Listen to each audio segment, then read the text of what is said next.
Je voudrais me présenter, je suis ni gynéco-obstétricien, je ne suis pas sage-femme non plus, je ne suis pas du tout de ce monde. Et je vais vous expliquer par la suite pourquoi je me suis intéressé à la périnatalité.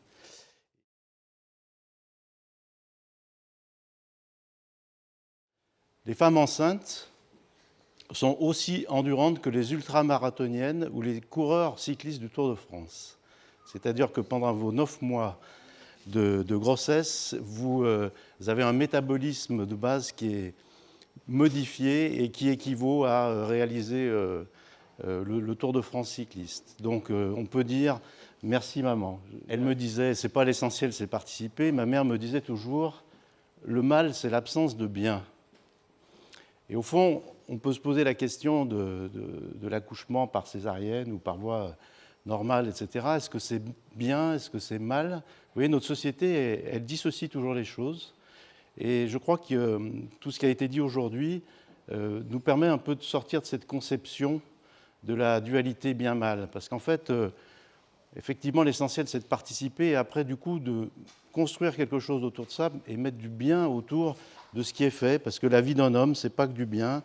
Il y a beaucoup de choses qui, qui nous perturbent, etc. Et on devrait plutôt voir les choses aujourd'hui dans ce sens, voilà, même si on est par césarienne, ce n'est pas forcément quelque chose de négatif. Alors, vous voyez, on est par la filière génitale, on va dire, on pourrait dire je nais comme un ruisseau, et puis par la césarienne, eh bien, je nais comme un volcan. Et là, je crois que c'est une représentation de Jules César, et bien évidemment, dans toutes nos études, on a longtemps pensé que la césarienne venait de César, mais non, César était né par césarienne, et c'est pour ça qu'on l'avait appelé César. Alors, la question qui est posée aujourd'hui, c'est quel est l'impact de ces mémoires périnatales sur la vie? Alors, bien sûr, on a beaucoup vu l'impact sur la mère, la relation mère-enfant au moment de la naissance, mais on pourrait dire aussi quel est l'impact, c'est plutôt de ça que je vais parler, sur l'enfant, le futur enfant, et après le futur adulte. Et pour vous donner un exemple que c'est vraiment difficile de répondre à cette question, je vais vous parler du microbiote, on en a parlé un petit peu, au microbiome, et puis de l'épigénome, de l'épigénétique. Le microbiome, en fait, c'est lors du passage par la filière classique, l'imprégnation des bactéries de la mère qui fait que l'enfant va pouvoir acquérir un microbiote qui va lui permettre de faire face, d'avoir une immunité équilibrée, et puis voilà, donc toutes les conséquences qui sont dans la littérature de cette problématique-là, en fait, on se rend compte qu'aujourd'hui, ce n'est pas forcément quelque chose d'absolument juste et qu'il y a des reprises d'équilibre du microbiome par différents éléments, comme l'allaitement, etc. Donc, poser la question de l'impact, on va dire, de la naissance par césarienne sur le microbiome, on se rend compte que peut-être oui, peut-être non, il y a des études qui sont contradictoires. La deuxième réflexion, c'est sur l'épigénome, l'épigénétique. Est-ce que vous savez ce que c'est que l'épigénétique? En deux mots, je ne sais pas forcément mieux que vous ce que c'est, mais je ne suis pas généticien, mais ce qui est dit sur l'épigénétique, c'est que nos gènes, soit on les fait parler, soit on les fait taire quelque part. Il y a des circonstances qui les font s'exprimer ou qui les font se réprimer. Et ces circonstances, elles sont liées à des réactions biochimiques qui sont, on appelle ça des méthylations ou des acétylations. Et il y a des études qui montrent que lors de la césarienne, il y a un impact épigénétique sur les cellules les cellules souches hématopoïétiques. Donc c'est vraiment ce qui va donner l'immunité et ce qui va donner beaucoup de choses dans la future vie de la personne. Et cet impact épigénétique, eh bien, il se rapproche un petit peu de ce que nous est dit par rapport au microbiote. Il y a un peu les mêmes implications. Du coup, on peut se dire, est-ce que c'est le microbiote? Est-ce que c'est l'épigénome? Est-ce que c'est d'autres facteurs, vous voyez, qui vont modifier la perspective future de l'enfant?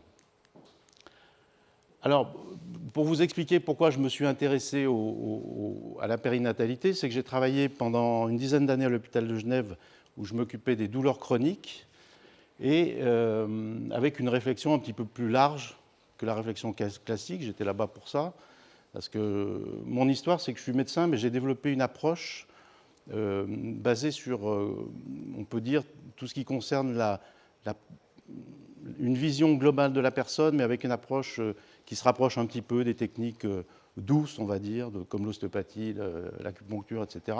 Et donc, j'étais venu là-bas pour aider l'équipe à essayer de mieux comprendre et d'améliorer les résultats sur les douleurs chroniques. Alors ça, c'était vraiment dans la littérature. On sait aujourd'hui que à peu près dans 70% des cas, une douleur chronique s'associe avec un choc traumatique, une histoire traumatique, psychologique, voilà, qui s'associe avec les perturbations qui sont liées à la douleur chronique. Donc, on se dit, on va travailler effectivement sur le corps, mais on va travailler aussi sur l'esprit, sur la psyché, et comment on va s'y prendre.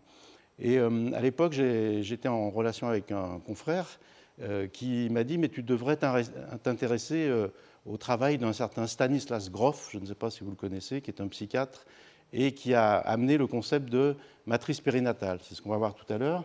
Et donc sur les études que j'ai faites, je me suis rendu compte que dans la douleur chronique, il y avait une interrelation avec un choc traumatique, mais il y avait aussi très souvent un fait marquant lié à l'expérience périnatale, qui n'était pas forcément la césarienne, qui pouvait être, on va le décrire, tout un tas de choses qui impactent ce moment fondamental. Et du coup, on a commencé à travailler là-dessus et on a travaillé à travers des outils qui sont des mesures de la cohérence et la variabilité cardiaque. On s'est intéressé finalement au système neurovégétatif, à l'équilibre du système neurovégétatif chez la personne, et on a compris avec des courbes neurovégétatives qu'on pouvait identifier des impacts psycho-émotionnels, psychosomatiques, et voilà, ça a aidé pas mal pour améliorer le sort des personnes qui étaient dans le service. Et en fait, voilà, cette notion, vous voyez, de périnatalité, on peut la voir ici, comme ça, avec toute la partie préconception. Il se passe quelque chose avant, ensuite la conception, la vie intra-utérine, la naissance, et puis vous voyez tout ce qui est autour. J'ai fait ces petites bulles là-haut à droite pour montrer qu'en fait, je crois que ce qui est important dans ce que l'on fait, c'est de concevoir les choses, on va dire, comme un ensemble systémique, c'est-à-dire finalement c'est un orchestre avec des musiciens, des notes de musique, un chef d'orchestre. Voilà, il y a tout un ensemble d'éléments qui sont à prendre en compte. Et c'est une façon de voir, à mon avis, qui est nécessaire pour mettre de la bienveillance, parce que, effectivement, si on fait que des études sur le microbiome, on va se rendre compte que le microbiome est la chose à mobiliser, à modifier. Si on fait que des études sur l'épigénétique, on va se rendre compte que c'est la même façon. Et puis si on fait des études sur la psyché, etc., on va se concentrer sur la psyché.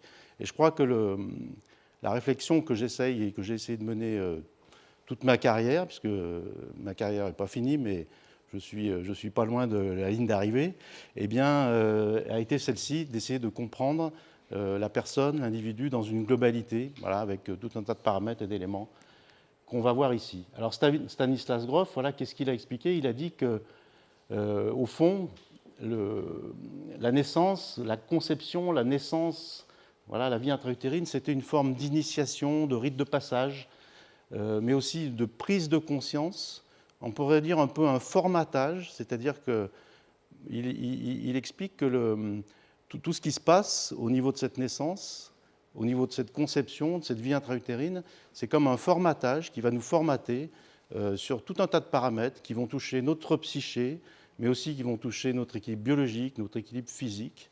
Et il a découpé cette vision en matrice. Il a donné le nom de matrice périnatale fondamentale avec 4 grandes matrices. Et au fond, ces 4 grandes matrices, bon, elles sont assez complexes, vous imaginez, mais je voudrais vous les résumer en 4 grands mots qui expliquent quels peuvent être les impacts ensuite, c'est-à-dire qu'est-ce qu'on peut faire lorsque cette matrice s'est mal déroulée. Alors, par exemple, la matrice périnatale numéro 1, au fond, il faut s'imaginer que c'est quelque chose, je ne sais pas si vous aimez aller dans les îles paradisiaques, mais c'est quelque chose qui a un sens et un lien avec le paradis terrestre. Ça devrait être comme ça. Tout est fait pour que l'enfant se développe de façon ultra rapide, avec un développement cellulaire, etc., très important. Et tout doit être fait pour que l'enfant vive on parle de fusion océanique, vous voyez, c'est comme si on était avec les baleines, les poissons, les dauphins. Et donc, s'il se passe quelque chose de douloureux ou de négatif pendant cette période-là, au fond, cette conscience du tout, vous voyez, cette conscience de la globalité va être affectée. La deuxième matrice, et c'est celle qui nous intéresse le plus, je crois, ici, en fait, c'est celle qui commence au début des premières contractions et qui constitue le travail, avec le col qui est encore fermé. Et Grof nous explique que pendant cette période, eh bien, c'est une espèce de lutte, de combat pour la survie. Il y a des pressions qui sont très fortes. Il y a un impact en fait de l'utérus sur toute cette cavité qui se traduit dans l'espace de la vie future par ce qu'on peut appeler la conscience corporelle. C'est pour ça que tout à l'heure, on expliquait qu'il fallait faire un retour à la nature et au contact à la terre, etc. Je pense que ça a beaucoup de sens.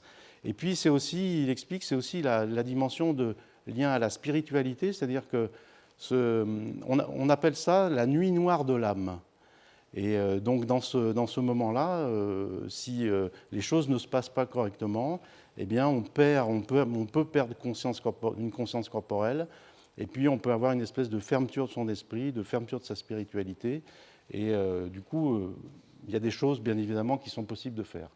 La troisième phase, c'est la descente spiralée dans la filière pelvigénitale. Et là, il explique que c'est notre capacité à comprendre la relation entre vivre et mourir. Au fond, on peut dire qu'est-ce que c'est que la vie et la mort. La mort, c'est ce qu'il y a derrière nous, et la vie, c'est ce qu'il y a devant nous, d'une certaine façon, jusqu'à un certain moment. Et donc, cette dissociation qui peut être créée par cette perturbation au niveau de cette descente filière pelvigénitale fait que les personnes vont souvent avoir soit par exemple une hyperactivité.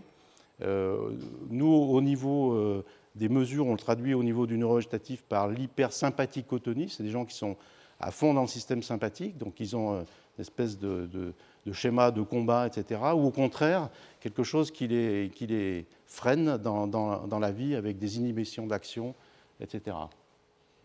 Et puis enfin, la quatrième, c'est la libération, la liberté. Et donc, on pourrait ici exprimer la notion de conscience de la liberté. Voilà, ces 4 étapes, vous voyez, elles ont été décrites. Et donc, on s'est appuyé sur ces 4 étapes avec des techniques qui ne sont pas forcément des techniques psychiques. Je pourrais vous en parler dans les questions. Je n'ai rien préparé là-dessus. On a utilisé des méthodes qui permettent de renouer, la personne renoue avec quelque chose qui lui remettent de la conscience dans tous ces éléments. Donc ces matrices, elles nous font voir plus loin, plus vite, plus grand, plus fort. Vous voyez, on est toujours dans... Là, c'est les Jeux Olympiques. Et notamment avec cette notion d'idée maîtresse, de voir la vie comme un ensemble systémique, avec un orchestre, un chef d'orchestre, des notes de musique, etc. Et donc pour essayer d'avoir la vision la plus globale possible quand on s'occupe de quelqu'un et qu'on a à l'aider. Alors l'ensemble systémique de la périnatalité, vous voyez, on peut se poser la question... au fond, c'est surtout les matrices 2 et 3 qui sont pas dans le flux classique. Voilà. Donc matrice 2 et matrice 3 qui sont un petit peu perturbées. Et la question qu'on peut se poser, c'est quels vont être donc au fond les impacts de tout ça. Alors, il y a des choses qui sont listées, qui sont un petit peu dans la littérature, et puis ce qu'on a trouvé à Genève, c'est au niveau de la psyché, nécessité de renouer un sentiment fusionnel, donc une volonté de retourner dans le ventre maternel quelque part, ou de retrouver des espaces dans la vie qui nous font retrouver un utérus ou une certaine forme de protection, des états dépressifs qui sont structurés ici, une victimisation, des problèmes sur la sexualité inhibée, mal en place, la claustrophobie, on l'avait vu, l'inhibition de l'action, des recherches du danger. Vous savez, les jeunes qui font du jackass, etc., ou qui font des sports à risque, etc., eh bien, très souvent, on a un lien avec une périnatalité de cet ordre-là, la peur de la mort. Mais surtout, ce qui est intéressant de voir, c'est que l'impact n'est pas que psychique, l'impact est physique. Et donc, ce qu'on avait trouvé à l'hôpital de Genève, c'est que ça génère beaucoup de troubles de l'articulation temporomandibulaire. Alors là, c'est un petit aparté. En fait, c'est le processus de mastication et donc de la façon dont on structure ces articulations de la mâchoire. Et nos articulations de la mâchoire eh bien, elles sont en lien justement avec le système neurovégétatif. Et je ne sais pas si vous savez de quel côté vous mâchez, si vous mâchez à droite ou à gauche de vos aliments, mais si vous mâchez à droite, vous avez plus tendance à être dans le sympathique, l'action, et à gauche, plus dans le parasympathique. J'ai écrit un petit bouquin là-dessus sur le village gaulois, en fait, avec Astérix, Obélix, Panoramix et Abraraccourcix. Et quand on mâche à droite, on a un Astérix, et quand on mâche à gauche, on a un Panoramix, un druide, avec des impacts donc sur notre équilibre profond et donc sur la prise en charge des douleurs chroniques qui est assez essentielle. Du coup, du stress chronique avec l'hypersympathicotolie, des douleurs chroniques, des perturbations immunitaires, des troubles métaboliques, c'est-à-dire qu'au fond, on peut se dire que cet impact périnatal, au-delà du microbiome et de l'épigénome, eh bien, les paramètres qui n'ont pas permis de structurer finalement cette conscience corporelle et cette conscience spirituelle ont un impact physiologique métabolique. Alors la question qu'on peut se poser à travers tout ça, et finalement ça va me servir un peu de conclusion à mon intervention, c'est est-ce qu'on peut trouver un noyau commun à toute cette dimension? Est-ce qu'on peut, lorsqu'on parle d'ensemble systémique, vous voyez, quelqu'un qui va naître par césarienne, donc qui va avoir des perturbations de l'allergie par exemple, ou une obésité, qui va mâcher à droite, qui va avoir des peurs, une inhibition d'action, vous voyez, est-ce que il y a un noyau commun dans tout ça, quel pourrait être le noyau commun? Alors là, je fais appel à quelqu'un que vous connaissez peut-être tous, qui s'appelle Jung, mais qui est vraiment Stanislas Grof s'est beaucoup inspiré des travaux de Jung, et Jung dit « Il ne s'agit pas d'atteindre la perfection, mais la totalité ».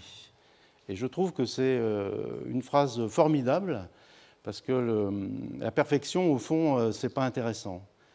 Faire quelque chose de totalement parfait, d'abord c'est très difficile, et puis au fond, si on regarde chacun d'entre nous, lorsqu'on descend en nous, on a tous des ombres, des imperfections, des choses qu'on a mal faites, alors parfois qu'on regrette, ou en tout cas qui nous servent d'expérience. Et au fond, peut-être le plus intéressant dans ce qui m'a été donné d'apprendre, c'est de dire comment on peut trouver cette totalité, voilà, cet essentiel, cette structure complète.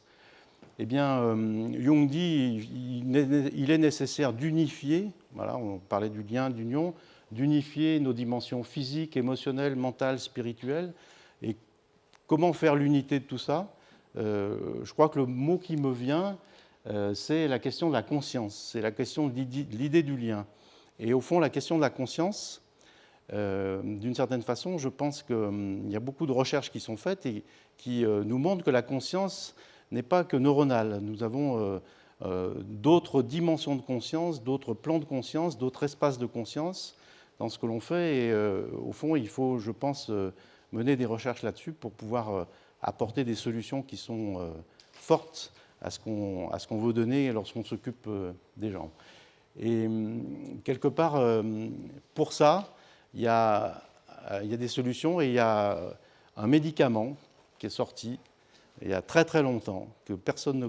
Enfin, si tout le monde le connaît, mais personne ne pense pouvoir l'utiliser dans ce domaine-là. Et ce médicament, c'est un mot qui a tendance à sortir un petit peu du contexte médical d'aujourd'hui, c'est le mot amour.